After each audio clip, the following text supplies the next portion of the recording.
Hey dudes, welcome to Splat from the Past, the only 80s themed horror and sci-fi show where things can get totally radical. Now today, I will be welcoming back Peggy Lane O Rourke, who you may remember I had on a few months ago. And she's coming back on. We're going to talk about horror movies. And we're going to talk about that, and we're also going to talk about projects that are in the works. And she is really awesome. She's been just so supportive of me and my career. You know, I've only known her a few months, you know, on Facebook and doing the podcast a few months ago with her. And she's been very supportive. She's a sweet lady. So, here is my new interview with Peggy Lane O Rourke. Hey, Peggy. Hey, Tony, how are you? I'm great. Welcome back. Well, thank you. I appreciate you having me back. Oh, yes. Wow. This has been a very interesting month for me, I'll tell you. I thought I saw a little bit on Facebook. It's hard, you know? Yeah, I mean, I get back from LA, I had a great trip, and then, you know, first my horror movie show gets canceled. You know, we're getting ready to do the pilot, and then my quote-unquote producer backs out of it. Just very cowardly, you know, not even being a man, being a bitch more like. And then the next day, my mom gets injured at work. Oh, no. Yeah. Oh, no, I didn't know that. I'm so sorry. Yeah, it's been pretty bad. Oh, it is hard. I mean, you know, all you can do is hang in there, you know? I mean, you gotta hang in there. Yeah, I mean, I have my moments where I'm so pessimistic, you know, and angry and stuff, but then after a few days, I feel a lot better, you know? Well, yeah. You know, I think that's, you know, it's like for a lot of people, too, especially in this business. It's so easy. I get down sometimes, you know, and it's just hard to get back up, and then, like, I'm lucky in that I'm always able to pick myself back up. But it gets harder. It gets harder the older you get, you know? It's just harder. There's more stuff coming at you, you know? Yeah. But, yeah, I mean, I'll get by. I'll survive. Yeah. I always used to, when I was in school, I remember reading Cameron's The Myth Sisyphus, and it was always the boulder up the hill, right? And he was, for eternity, he had to get that boulder up the hill only to watch it roll back down again. Yeah. Supposedly, man's nobility is in the rolling the boulder up the hill. You know? Yeah. So there we are. We're noble. You know? It's a good analogy. Yeah. Yeah, I remember. It really stuck with me, too, you know? Mm-hmm. So last time we were talking about horror. Yeah.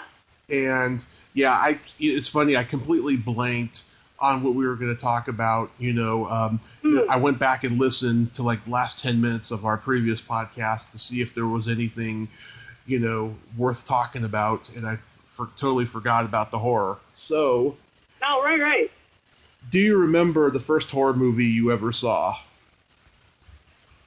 I'm not sure about the first one I saw. There was one that I saw, like as a child. I don't know the name of it or anything, but it stuck with me.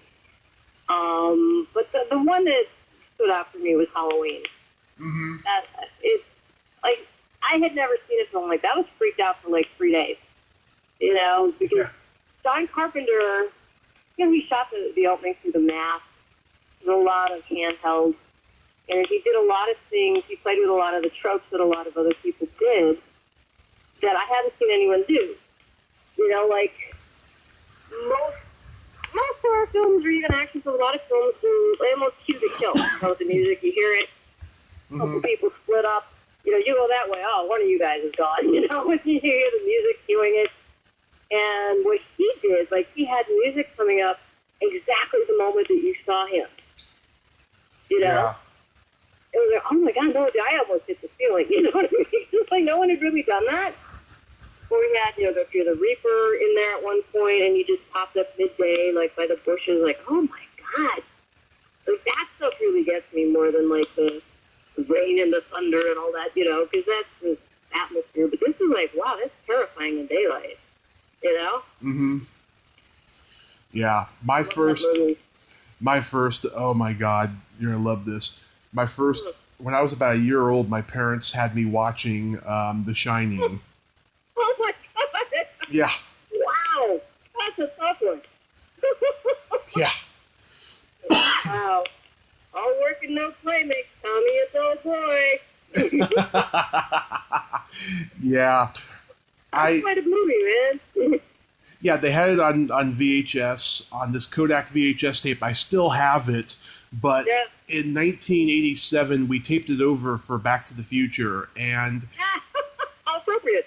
Yeah, and if you watch it at the very beginning, before the PG graphics, you can see Shelley Duvall talking to the doctor, and it's spooky. Oh, wow. Oh, that's interesting. Yeah. And in the light of all the Me Too era and stuff, she has been rather vocal about saying what a bad experience she had on that film. Oh, she's been saying that since the movie came out. Yeah, maybe it's just being covered more now, post Me Too and all that. But yeah, like I wasn't even aware of that. That's really pretty awful. You know? Yeah. Well, a lot of what she went through on that movie was more of, you got to do, another take. He liked doing 200 takes for every scene, Stanley Kubrick. Right. And a lot of it was so that. hard. But that's one of those things I don't even think should be even considered Me Too, news. Mm-hmm. Right. Because it's just it's emotional harassment, but it's not sexual harassment. Mm-hmm. I also read an interview with Nicholson too. He had talked about how Kubrick didn't really stand it. Even for film, for lighting and camera, and how much more difficult that is for an actor. Because that's him in the final shot there with all that snow. And you really kept him out there while you lit that? Really? We can't imagine that. There's probably more that they're not telling us. Mm-hmm. Oh, I'm sure. There's all kinds of movies and books written about that film alone, Mm-hmm. And Jack Nicholson waited a long time before he started doing interviews that were televised, and he did a interview for the documentary about Stanley Kubrick, and actually talks very fondly about working with him. That's really cool. Nicholson would always try to choose films based on directors. Yeah. Which was interesting. Some people choose scripts or whatever, but like he figured the end result will depend on this person. Mm-hmm. Because a good script can get muddled. I've seen it myself. So I always thought that was interesting. He made very, very interesting choices. Yeah, he's done so many great movies. I think the first 6 years of his success, those were like just groundbreaking landmark movies he made. Absolutely, yeah. And we don't really have movies like that now. We have some actors, like Colin Farrell. Had he been around maybe in the early 70s with The Godfather, Dog Day Afternoon, films like that, he would have a different career. Yeah. We're in the Marvel Shakespearean acting now, and it's just different, not everybody's cut out for that. Mm-hmm. I mean, you can't really think of, Pacino or De Niro. You can't really fathom them in those kinds of films, if they're some of our finest actors. Yeah. And, then he started doing movies for fame, like Batman and stuff. Still great in them, don't get me wrong. But just those movies in the 70s, they were like magic. I agree. There were some great movies then. It's hard to find them, like, you want to go to the theater now, to look at something, like, maybe I'd like to see an adult movie with people, or folks or something, and it's hard to find. It's very hard to find. Looking at animation, or you're looking at some kind of superhero thing, which sometimes is fun, but not all the time. Yeah. So what are your favorite horror movies? Definitely Halloween. Mm-hmm. That's actually my number one. The other one that scared the crap out of me is The Exorcist, which I cannot watch for the simple joy of it. It still freaks me out. I even get freaked out. Like every now and then, someone will post a picture of Linda Blair with the costume and makeup on, and that weirded me out. Then I have to watch a cartoon or something. You know? Oh, that thing was wow. It seems tame now, you know. Mm-hmm. I Purge like theaters or whatever, but Yeah. yeah, for its time, and it was considered a drama. I mean, they got Academy Award nominations. It was not considered like a horror film. You know, you had Ellen Burstyn, and you know, The Omen had Gregory Peck and Lee Remick. Those were films that had well-established actors. They weren't dismissed as horror films, and they were scary as hell. You know? Yeah. They sure were. The Exorcist was so well done technically too. Like there's scenes early on when they're upstairs and the camera finds Reagan's bedroom with the door shut, and it's done like in a regular lens. And then later, when Father Marin, the priest, the exorcist, comes to the house, he switches like to a long lens, same room, but now it seems further away. Because it's like an eternity to go in there because you know what he's going to face. And I just thought, wow, man, that's so smart, you know? Just little stuff like that. And what a soundtrack on that, too. Mercedes McCambridge's voice. Oh. Yeah. I love, my favorite slasher movie of all time is the original Friday the 13th. Ah, okay. Yeah. They're classic. Yeah, I mean, that was my... Go ahead. Oh, sorry, I love the original Hellraiser and Reanimator, because they were funny. They were, wickedly funny. Reanimator is funny. I know, I mean, Reanimator, briefly made me want to become a gynecologist. That's a funny movie, man. Bruce Abbott is fantastic in that. Your reaction was the same reaction I told Barbara Crampton when I first met her. Really? Yeah. I can't. God loves people that do the work, but I can't imagine wanting to do the work. You know?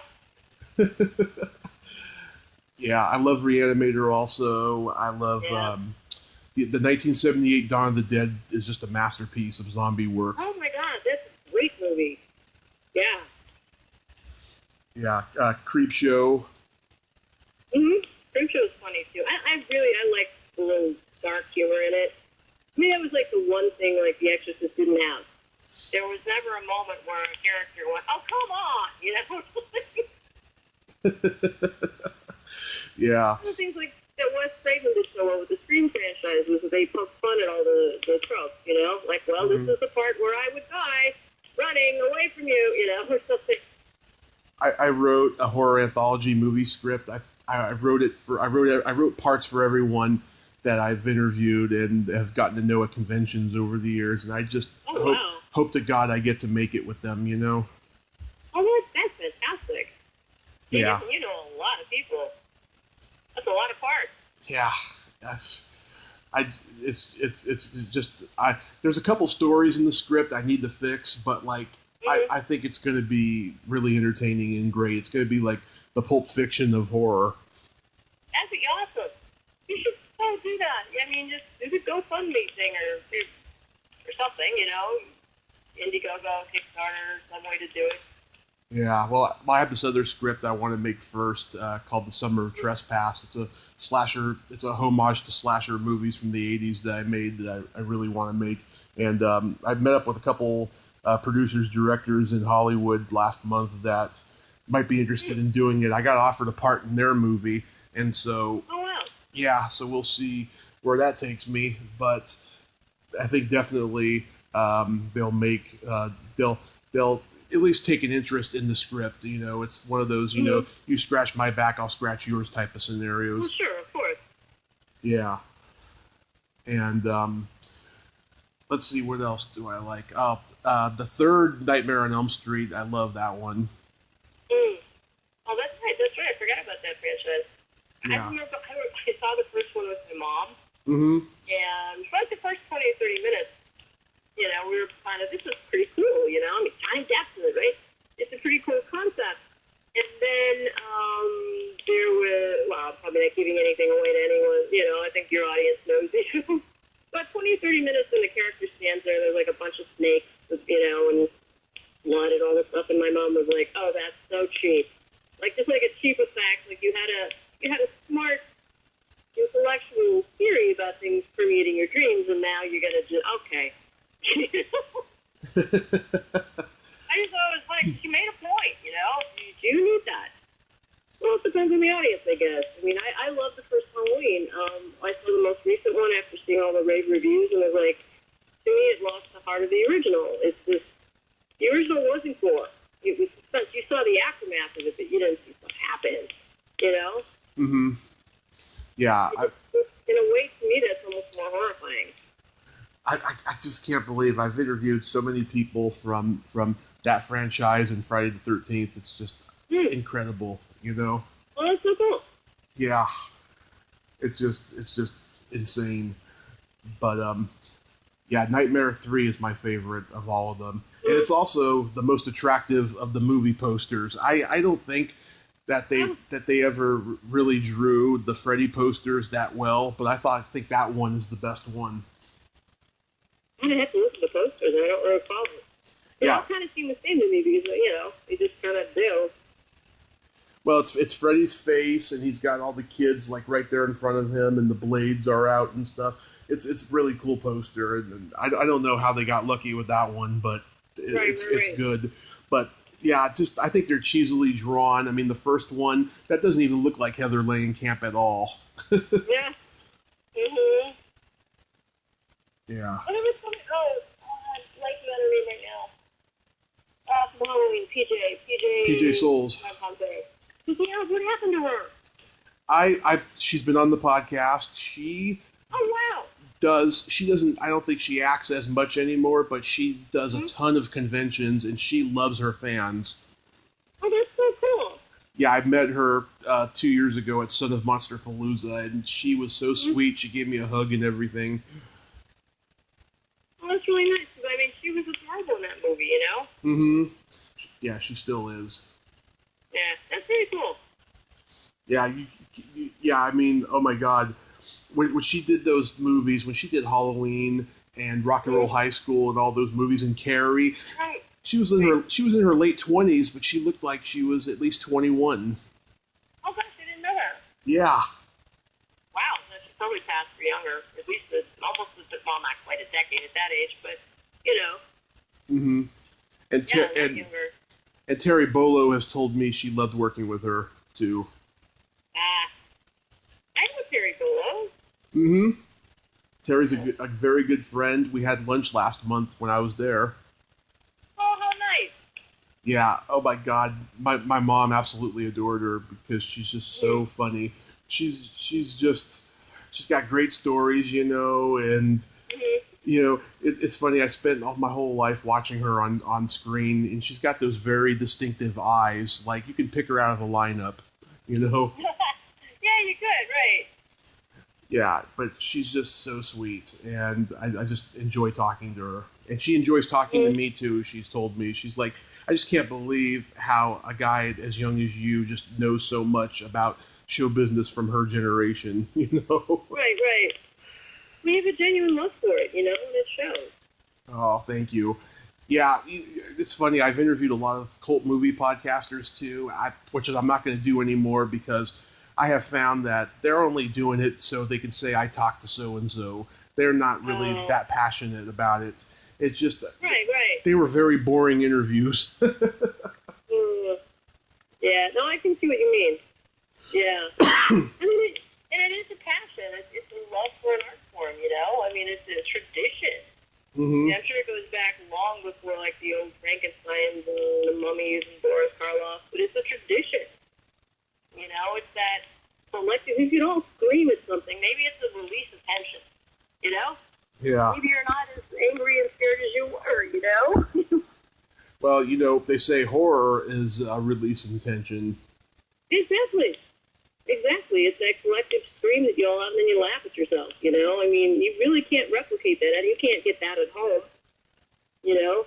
You don't get that feeling that, you know, you do when you're sitting in a theater with people and you're all screaming at something, you know? Yeah. Do you think that today's horror is just too dark and it's not fun like it used to be? it's lost some of its innocence, you know, I think. Because movies kind of veered into, like, with hospital and stuff, they veered into what's called torture porn. Yeah, I like... That's a very different type of film for me. I don't like that. I mean, I saw the first one, I'm like, I'm done. Even Saw. It's brilliant. It's a brilliant script. But it's a torture porn thing, you know, it's a little much. I like torture porn, and my script has flourishes of that, but it's done in kind of a Toxic Avenger kind of way. Okay. They did some pretty original killings in that movie that I'm sure a lot of serious horror filmmakers looked at and went, God, why didn't I think of that? It's in a comedy. Mm-hmm. Oh, the first time that script is brilliant. I mean, that's like a Twilight Zone, you know? Yeah. I wouldn't go that far, but yeah. Well, yeah, but I mean, the end, wow, I did not see that coming, you know? Speaking of something that's like a Twilight Zone, do you remember there was an episode of Seinfeld where everybody is eating a candy bar with a knife and fork? Oh, yeah. That's like a Twilight Zone episode. I remember it vividly, yes. Yeah. Yeah, it is it's very odd, you know? Yeah. Mm. I love that episode. It's so funny. It was great. It was such a fun show to work on, too, you know? And I just watched Veep and I felt sad for that. I wasn't even part of Veep, but I felt sad. You know, it's Julia, Dave Mandel, it's some of the Seinfeld writers, and it's just a great show. That's a horror film in itself, you know? Yeah. Yeah. Eating M&Ms with a spoon. Mm-hmm. Right. Exactly. How hard is that?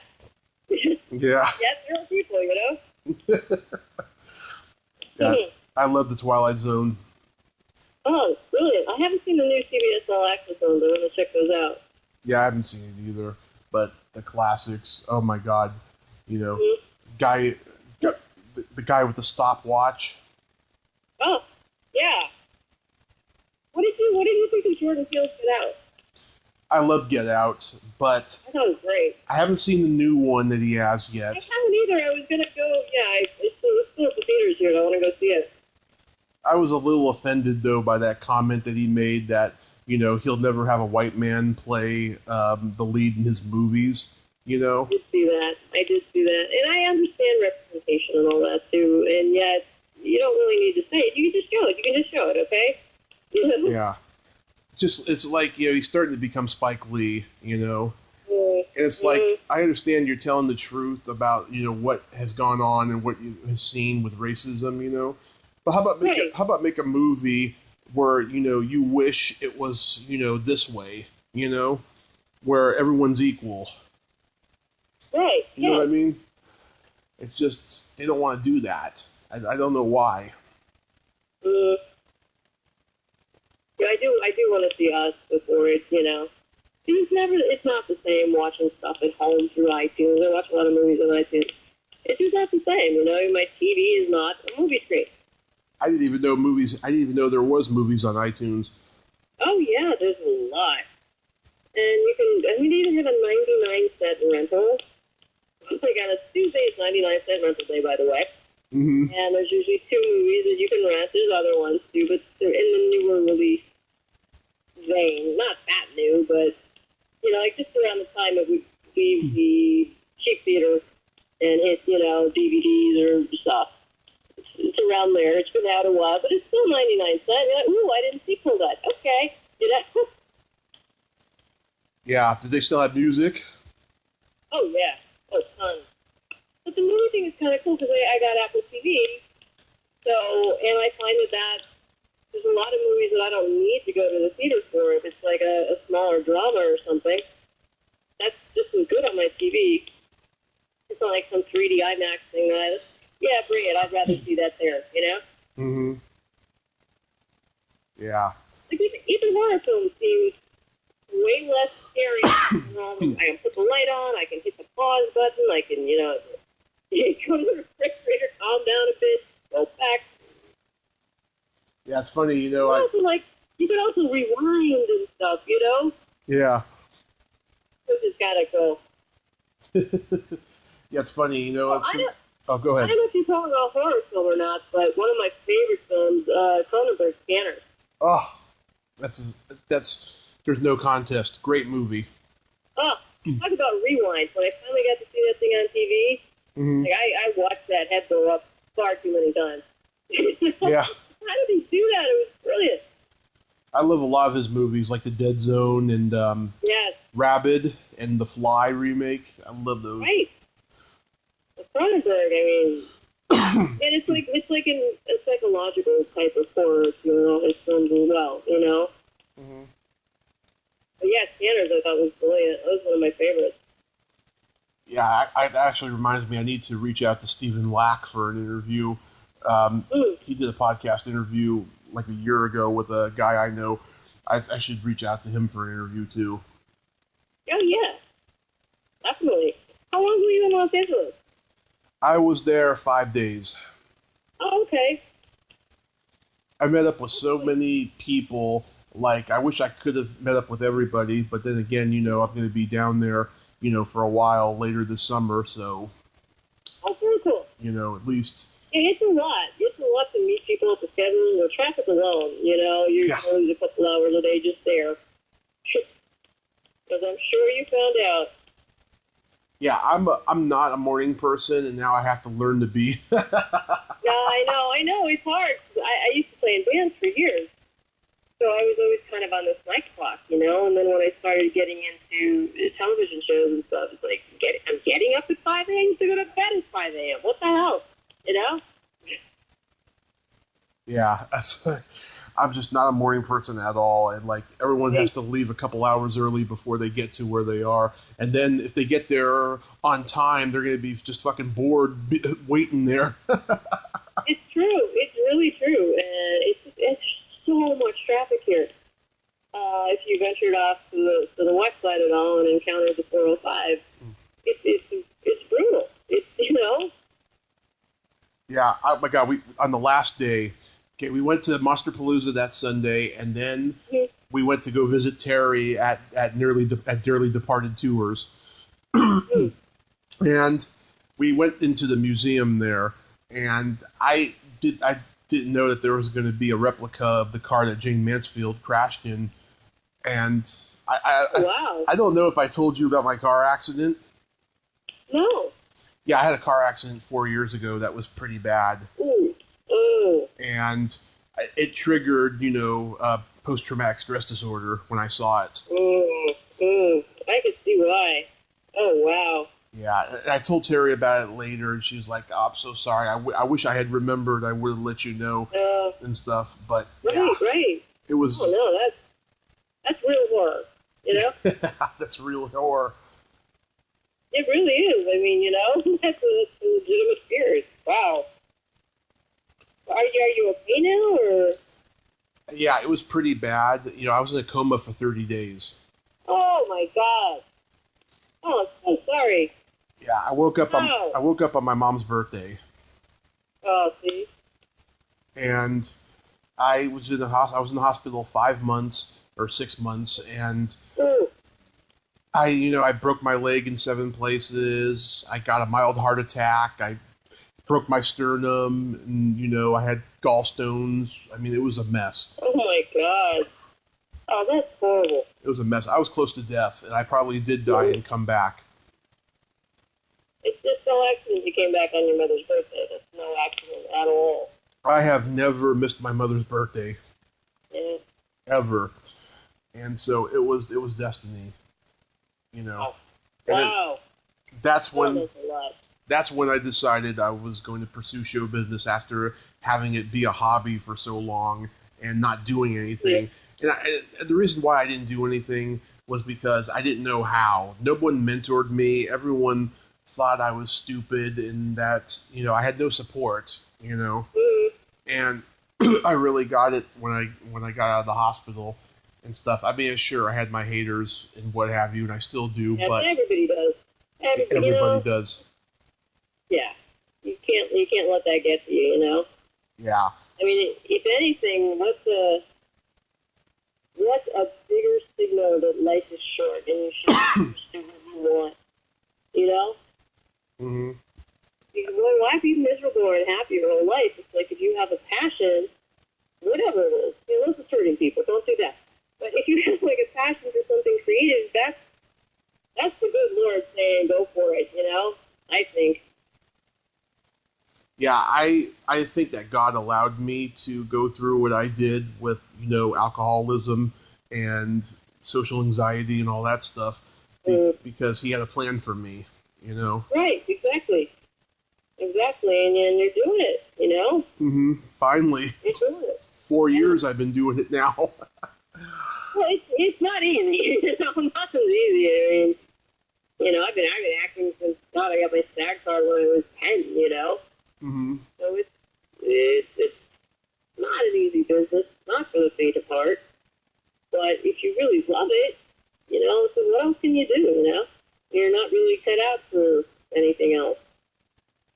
Yeah, I was not cut out for retail. I was not cut out for security. I don't like taking orders, and I don't like, customers. They are just the worst. A lot of them are, Yeah.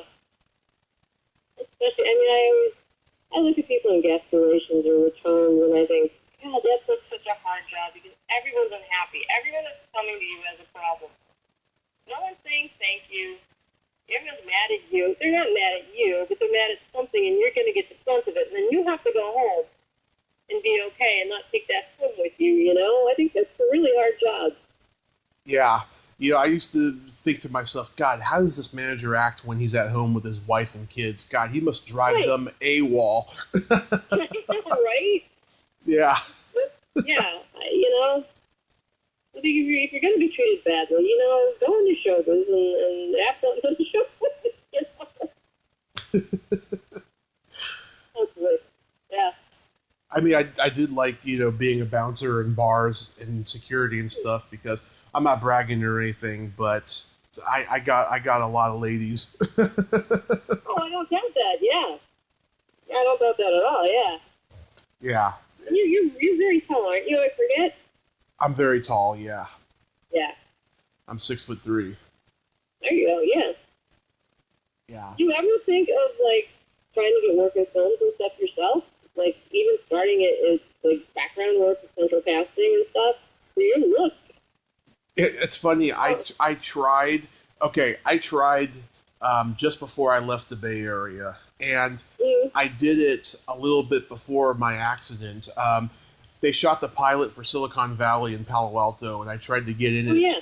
I tried to get in it, and I couldn't. But before I left the Bay Area, I tried to I sent my resume and stuff to this casting agent over there. I never heard back. I tried to get in stuff. I did get to be an extra in a music video, and it's on YouTube. I'm so proud of it. Oh, cool. Yes. And I had the lead singer on the podcast recently. Nice. But yeah, I mean, it seems like it's now hard for people to be even extras now. It's very true. And there's a ton of non-union work as opposed to union work. But you have a very specific look, that would make you more hireable than... when you say the security guard thing, they're always looking for guys to play. Yeah. A lot of times it's an upgrade, a lot of times it's a line or something. When you do come back to Los Angeles, consider it, it's not that. Oh yeah, I'm considering that. I'm considering, Terry had brought up, she said, have you ever thought about being a stand-in? And I was like, yeah, I could do that, yeah. Oh, she's got the stories, man. She was Roseanne. We've talked many times over the years. Yeah. The original Roseanne. Well, she's so tiny, and she's being a stand-in for little girls, like she was a stand-in for Danielle Harris on Roseanne. Yep. And I met Danielle Harris that weekend, too, at the convention. Yeah. Yeah. Terry and I have a friend in common, my friend Deck McKenzie, who used to stand in for Jerry Seinfeld on the show and stuff, and she knew him and I knew him, and he has since passed, but that's how I through him. Mm-hmm. And yeah, I knew she was doing the tours too. The tour sounds really cool. Yeah, she. Okay, so when we went to go see her at the shop, she told me that a tour was about to happen with Alison Arngrim, who played Nellie on Little House on the Prairie. Yeah. She was going to do a tour, right? And we didn't have time to go on the tour because we had to get home back over here in Reading and stuff. But I'm glad I didn't meet her because I would have been tempted to say that I interviewed her brother, and she said some bad stuff about him in her book, and so I'm glad I didn't get to meet her. Yeah, I didn't know that until after the interview, and had I known, I wouldn't have interviewed him. Well, there you go. Yeah. Wow. Yeah, that's not cool. Yeah. Well, you were probably not meant to have that. So, Yeah. Yeah. You were spared. Yeah. I was spared. Yeah. Have you ever gone to horror conventions? No, I haven't, but I have friends that have been in them and stuff, and I've never gone. It actually sounds like fun. It's funny. I didn't start going until 3 years ago, but I remember when I was growing up, I used to hear that they were much more fun because the autographs and selfies were free back then. I see. And it wasn't a ton of money you spent on them. You spent maybe $10 the most to get in for tickets. Now you spend $20 or $30. In some conventions you spend $15. Mm-hmm. But it's mostly, $20, $30, maybe sometimes $40 or $50, depending on how big the con is. Oh, wow. But it's a lot of fun. I mean, you get to meet so many people, not just people that are there signing, but in LA, you see people like hanging out there that are famous. Like I see Ron Jeremy there every year. Oh, wow. I see him from time to time at TV Academy events as well. Yeah. He gets around. Yeah, he does. And yeah, I mean, and then I remember one friend of mine. She met Dick Van Dyke at Monsterpalooza a couple years ago. Oh my God! Yeah. Oh wow, that's pretty cool. I got to work with him on when the Dick Van Dyke Show reunion happened, and this was it's got to be over 10 years ago. Wow. Well, yeah, it was during Roll and Grace. It was in Roll and Grace, and it was the show next door. And I was running back and forth between both shows, and they had the original set and the ottoman. It just looked so different in color, Mm-hmm. And it was Rosemary and Mary Tyler Moore. I was so nervous. I changed clothes like 3 times because I was going to meet Mary Tyler Moore, Mm-hmm. And she knew my friend Bobby Bates. She went up to her because they're both dancers and stuff. And I was like, oh my God, you're just chatting with Mary Tyler Moore. Oh my God. And I got to read some off camera for Rosemary, and I got to read some off camera for Mary Tyler Moore because she left. And Carl Reiner kept coming up with things. He was like the fastest mind of it, and he was older then. Coming up with stuff, and the script supervisor and I were standing out next to him, just trying to keep up. Take this from there, say this, and then do this, and then go back to that. And she's like, "Did you get that?" I'm like, "I think so." It was so hard to keep up with him. And then I got to read off camera, and I actually got to do the thing, and I was crying. It was so cool. Yeah, God, I would just be starstruck. Such a lovely man, It's the end of it. It was an honor to work with you and stuff. It was an honor to work with you. And I'm like, I love you. You're so nice. So down to earth. He was talking like at the table read. Somebody liked his little cashmere sweater. He said he got it at Costco. I'm like, big nice shop at Costco? Of course he does. He's a human being. Exactly. Can you imagine coming around the aisle somewhere, there's Big Ben, and there's Dick Van Dyke? You just would never expect it. Do you know where Prince got his clothes that he wore around the house? No. Nordstrom's boys department. Oh my God, really? Yes. Wow. He was tiny. Yeah. I mean, on stage he wore... Crazy, you're shopping at Nordstrom's, looking for the kids, and then I'm sure he sent people. I don't think he went there. Yeah, I mean, he had those outfits that looked like someone just sewed them 2 minutes ago. They were like those Shakespeare type outfits. Right. That's funny. Alas, poor York, I knew him, Horatio. Right. Wow. And then he would probably lick the skeleton. Mm-hmm. You would never expect that. That's crazy.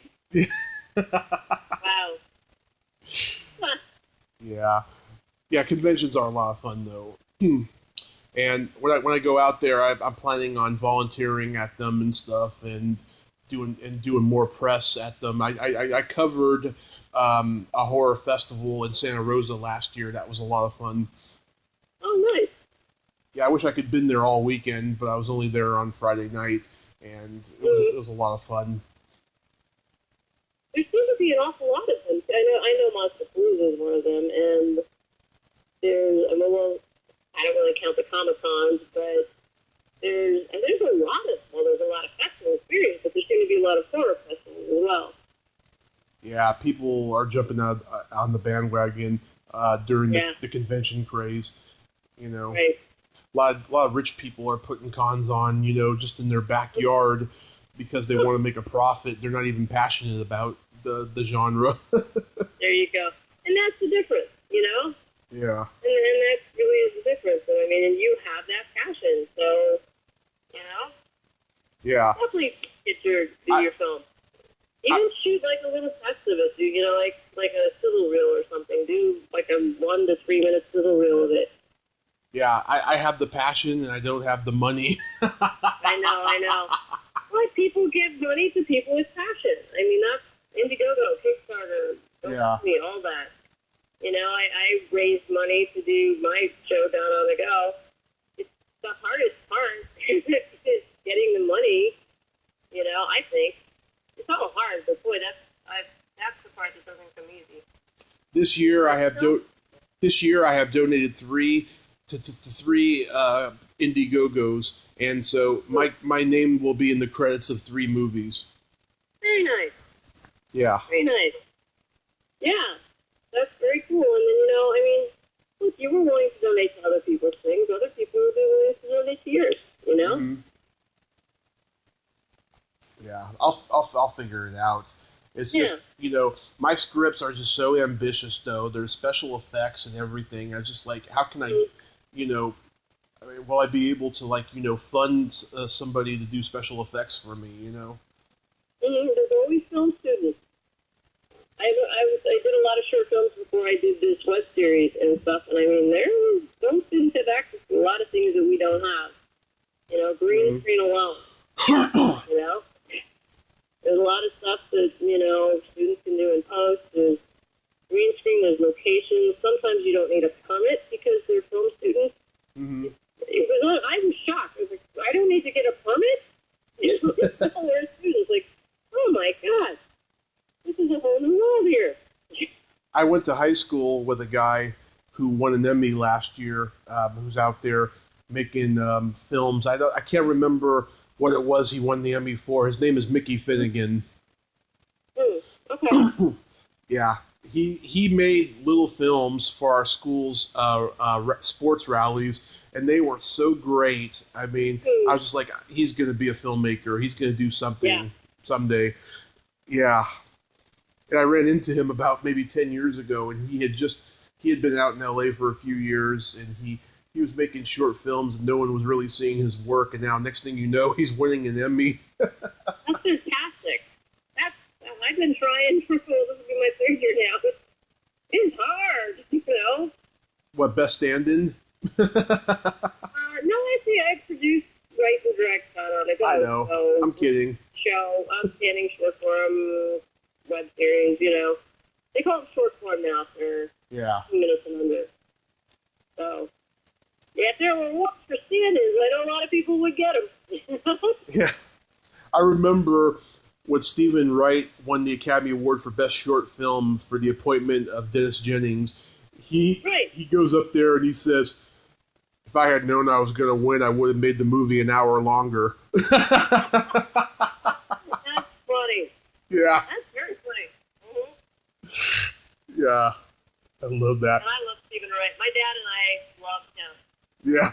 My dad and I had this one in-joke that he did all the time where he goes to the 24-hour diner and he sees the guy locking the door. And he says, hey, man, it's 24 hours. And the guy says, not in a row. I love that one. My favorite is... That's one of my favorite. Anytime my dad and I would see something 24 hours, not in a row. Yeah. My favorite is Curiosity killed the cat, but for a while I was the suspect. That's just so dry. It's just brilliant. He became kind of a victim of his success, though, because that album and that first album and that first HBO special, it became so popular and so played on HBO. Everyone knew every line that he had in it, and it took him quite a while to come up with a new hour of one-liners because he couldn't do those again, Right. And so he did a second special about 5 years later, and then it was about 15 years before he did a third special. So he kind of became a victim of his own success and his own product. Right. Yeah, it was so good. Yeah, every line on that first special, everybody remembers and quotes to this day. I have a packet of instant water, but I don't know what to add to it. I came home and everything in my house had been replaced with exact replicas. All that deadpan, all that one monotone voice. Yeah, I sent a postcard to my friend that had a picture of the Earth, and on the back it said, "Wish you were here." Yeah, very funny stuff. Yeah. So I take it everything's going very well with Donna on the go. Yeah, we're submitting it. We've thrown our money down. We should be on that Emmy ballot. Getting the edited. Well, I'm editing the stuff for the FYC for your consideration site for members to look at. Mm-hmm. And then there's what's called an FYC independent screening coming up at the end of the month. Yeah. Great. And just as much promo as I can do. I'm my own publicist, so it's a lot of work. I actually really like it, but it's like trying to do everything at once. Like when you're trying to write and you're trying to get your locations locked and do all the SAG-AFTRA paperwork. It's a lot. Yeah. And I would like to have a budget so that I, farm some of this stuff out. You do that, I'll do this, I'll do that. That would be so much easier, Mm-hmm. Yeah, Donna friended me on Facebook. She seems like such a sweetheart. Oh, she is. Oh, that's so nice. Mm-hmm. Yeah, she really is. And, oh my God, we did an episode this season. A friend of mine, Vince Cedric Jr., is a stunt coordinator. He's like a stunt legend. He's been doing this over 40 years, second-generation stunt guy. Yeah. If you saw Romantic Stone, if you remember that big jump off the waterfall and the mudslide where Michael Douglas slides down and winds up between Kathleen Turner's legs? Except for the ending, that is Vince. Yeah. He actually created that stunt and won awards for that stunt. Nobody had ever done anything as insane as that high. And he did the Titanic and everything. And I worked on a show with him, and I asked him if he wanted to direct one, and he did the Runaway Wheelchair one that we did last year. And this year, he came up with Ninjas. Mm-hmm. Ninjas? He pitches these things. So our lead uses a wheelchair or a walker, right? So he pitches, yeah. And I was thinking maybe these ninjas will come in, and then, if Dowdy doesn't leave the chair, she's going to fight them all off. You're like, And I think, how are we going to ensure this? Okay. Well, we did it. And it's so funny. And, he had, all his stunt people. He thought he was going to have, 9 or 2. We went up with, 13 people there. Mm-hmm. On their little ninja costumes, and he choreographed it. And it's so funny. Yeah, it sounds like it's pretty funny. I would never think of something like this. That's not in my milieu, But it's really funny. It's nice to have that, too. Because you want, I'm watching the show, too, right? Mm-hmm. Yeah, that's... Well, I posted it, but I can send you a link to it. You should check it out. It's very funny. Yeah, I want to see it. I really do. Yeah, it's really cool. You... It's just, we finished the season, and you just shake your head like, I can't believe how that's done. I can't believe that we did that, you know? Yeah. We did a Judge Judy kind of parody. We did an ABBA musical number. We did like a town hall meeting with a lot of disabled and able-bodied people arguing about the correct terminology, what people should or shouldn't be called. Yeah. And then she fought off 12 ninjas. And there we go, season 3. I wrote this great script that everyone that was going to be involved in the pilot for the horror show, they all loved it. And I'm still going to do it, of course, but I came up with some brilliant in-between sketches. I came up with this one bit where this guy is about to commit necrophilia on a dead girl, right? Oh. And then God's voice stops him, right? Yeah. I can't believe I came up with this. I'm so demented. God's voice is like, stop! And I'm like, who said that? And he's like, God! And he says, oh, thank you, God. And then he's about to, like, finger bang her. And then he's like, stop!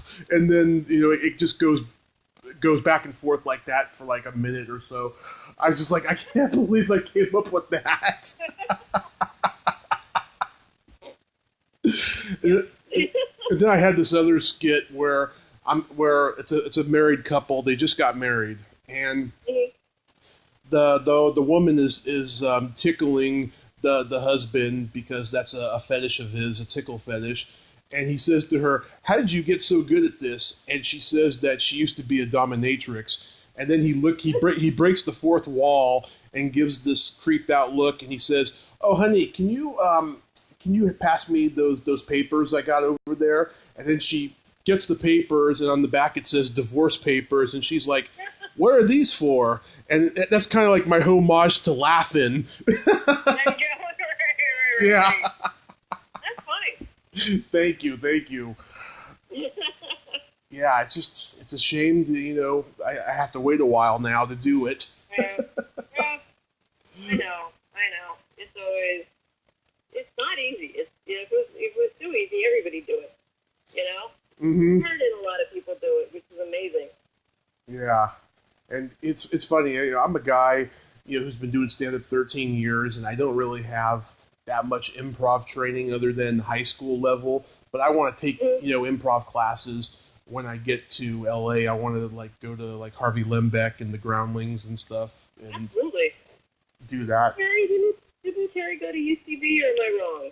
UCB was not around when Terry was young. Okay.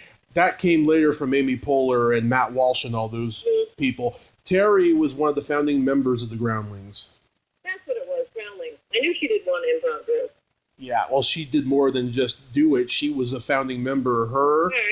Her, Gary Austin, who's the main guy who came up with it, Lorraine Newman, her sister Tracy, Archie Hahn, and Terry's aunt, Gloria Vassie. They were all, like, in the original lineup. Jesus, that's amazing. Yeah. Wow. Well, I did a little Second City in Chicago. Mm-hmm. And I was really young at the time. I was, like, in my early teens. And it's for me at that point in Chicago, it sort of became what Saturday Night Live came after the original cast left. Mm-hmm. Where it just seemed like everybody thought they were so brilliant and so funny that they really weren't, you know? Mm-hmm. I was there in a season where I didn't think it was a strong particular season, and it's a lot of money. Oh, God. And I was like, you know, I don't, that's no, wait till I get to Los Angeles, you know? Well, what I'm going to do is I'm going to audit at Harvey Lembeck, and I'm going to take the $40 intro to improv at the Groundlings, and if I'm...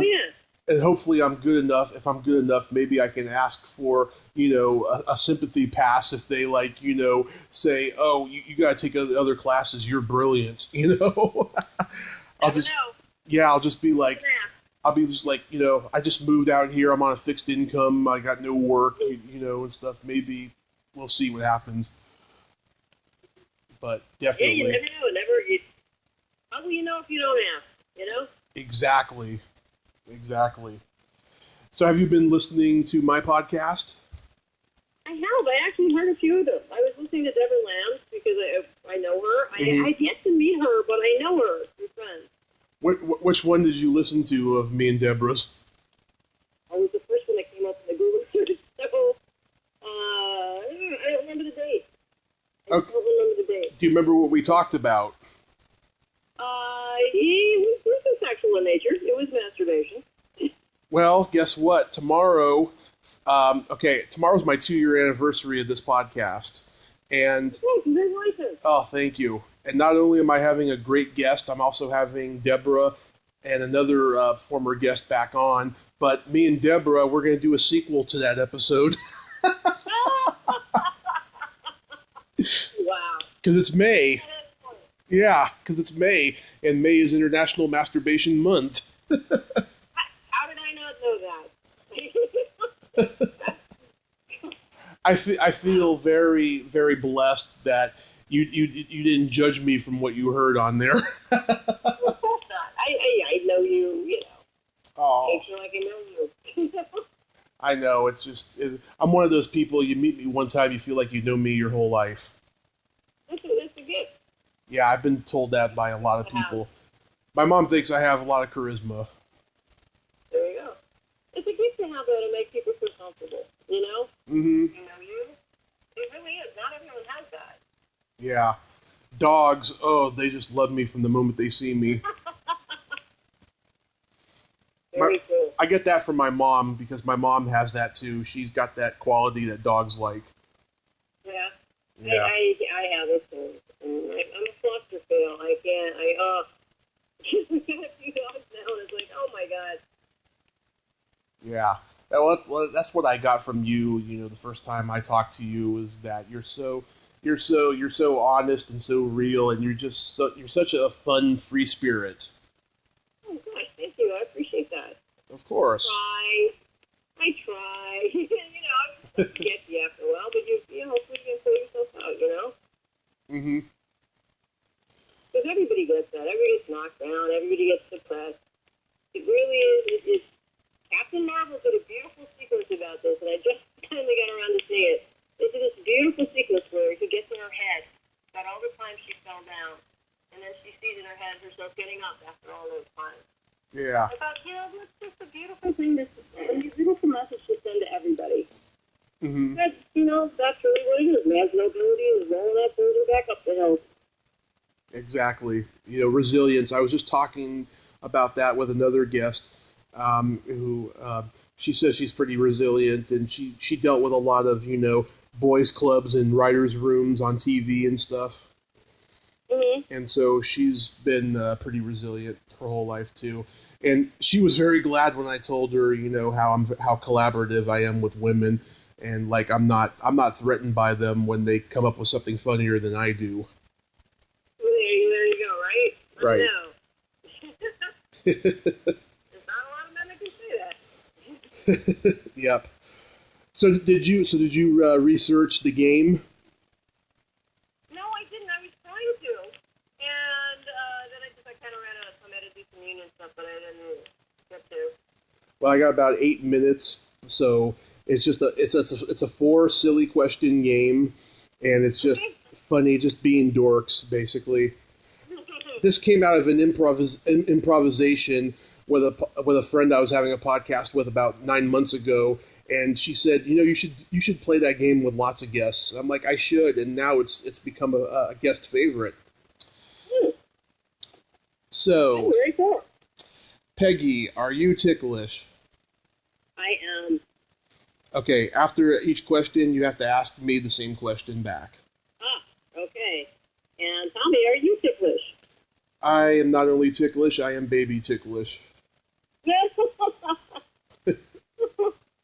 I'm embarrassingly ticklish. Like, if I go to get a pedicure, I have to apologize. Like, I'm sorry, but yeah. Yeah. Is your belly button an innie or an outie? It is an innie. And what is yours, Tommy? It is a deep innie. Yeah.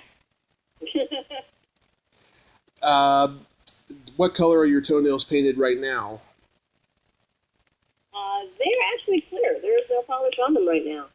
And what about you, Tommy? I got mine blue-green painted for the trip, and I still have it. That's cool. Yeah, I started painting my toes when I was 13. My mom, was questioning my sexuality during those years and stuff. Now she doesn't care. She loves the fact that I paint my toenails. It's cool. Why wouldn't you? Yeah. Yeah, just know she just thought that was just weird because, from the time I was, really, really little, I was always, into girls and stuff. Right. And so she just thought that was There's weird. anything wrong with that? No. And now my favorite question, is there a stinky smell that makes you gag? Ooh. Wow, there's a couple. Wow. Well, yeah, the worst one, the worst one is when somebody throws up. Vomit is just appalling to me. Like, like when you're watching a movie or a TV show or something and they show the character, it's, I don't need to see it. It's the worst. And you? When I got out of the hospital, they didn't change my socks for like a month, and I had really bad athlete's foot. Yeah. Oh God! And you didn't have toenail polish either. Oh, it's funny. The night before the accident, I actually painted one foot, and I was going to do the next night, and so I did it. So I had this big old purple toenail on my foot, and eventually that toenail came off. Many months after the accident and stuff.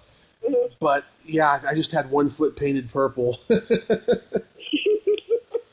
purple too. I mean, it might have looked like a bruise after something like that. All the colors. Yeah, I didn't start painting them again until the following summer. After that, but that was the absolute worst. Mm-hmm. Have you heard me tell my Cinderella joke? No. Okay, so Cinderella is about to go to the ball, and she's on her period, and the fairy godmother gives her these magic tampons and says, "Okay, you can be home by midnight. You can go to the ball, but you have to be home by midnight, or else they'll turn into a pumpkin." She says, "Okay, fairy godmother, I will." So 12:30 rolls around, and Cinderella hasn't shown up, so fairy godmother is pacing around the house angry. So then 4 a.m. comes, Cinderella shows up, stumbling drunk, and the fairy godmother's like, "Where were you? You were supposed to be home at midnight." And Cinderella's like, "I'm so sorry, fairy godmother. I met this great guy. His name was Peter."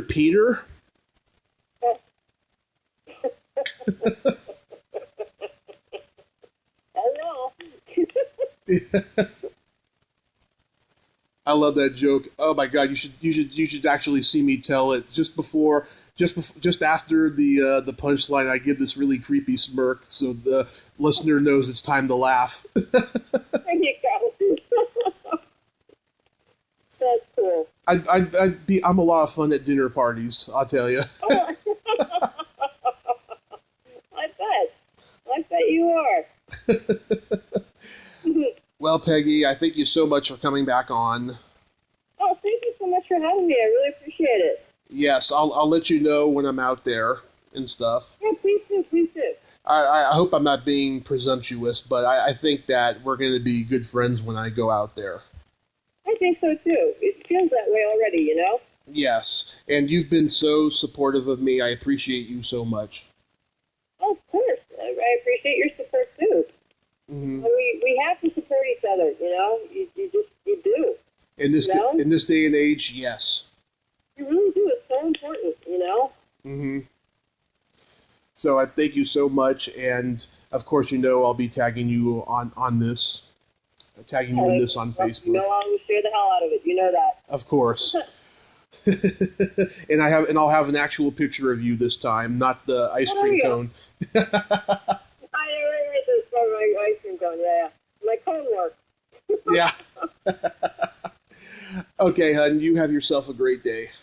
Oh, thank you. You too. I'll talk to you soon. Okay. Talk to you soon. Bye. Bye-bye. Well, there you have it. Peggy Lane O Rourke. Ain't she a sweetheart? Yes, she is, and I really do think that she is a special person, and I'm proud to know her now, and we're going to get to know each other even more when I move out there. I am so blessed. And I'm glad she liked my jokes and my game, because she was like on Facebook, oh, I need to research it. Nah, I don't think she was offended by it at all. If you like this video, everyone, please subscribe to my YouTube channel. Add me as a friend on Facebook. Join my Tommy Kovac comedian page on Facebook. Follow me on Twitter and Instagram and all that fun stuff. Well, that's all the time we have this week on Splat from the Past. Until next time, this is Tommy Throwback Kovac saying, there's no shame in living in the past, because the present sucks. Later, dudes.